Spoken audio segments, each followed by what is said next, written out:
Scott में ही gold लागेले। अरे हटो, don't touch me. Mini skirt में ही गोल्ड लागेले। हाय हाय मिनी स्कॉट में ही गोल्ड लागेले। देखाया मना देखाया मना के दीदी मिस वर्ल्ड लागेले। मना के दीदी मिस वर्ल्ड लागेले। ओके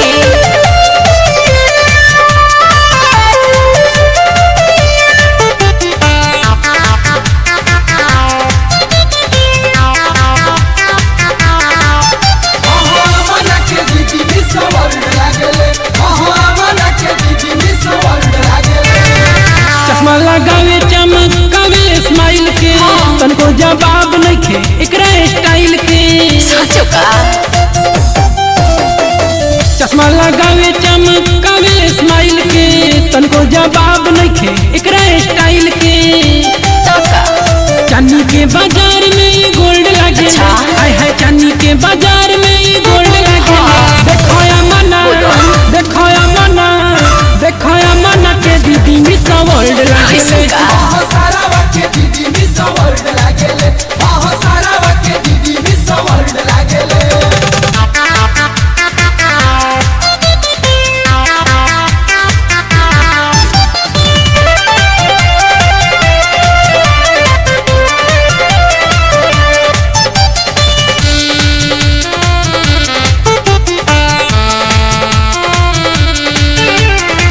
सेक्सी फिगर एकर बा जबरदस्त हो।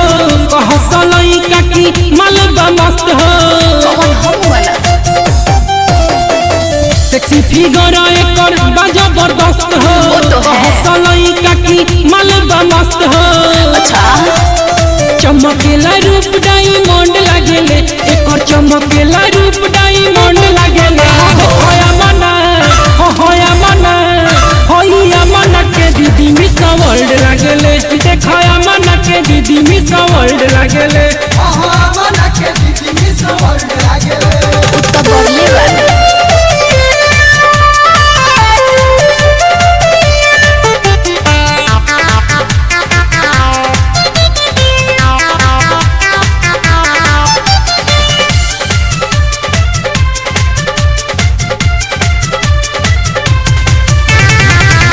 राजा के बाटे एकरा पटक हो।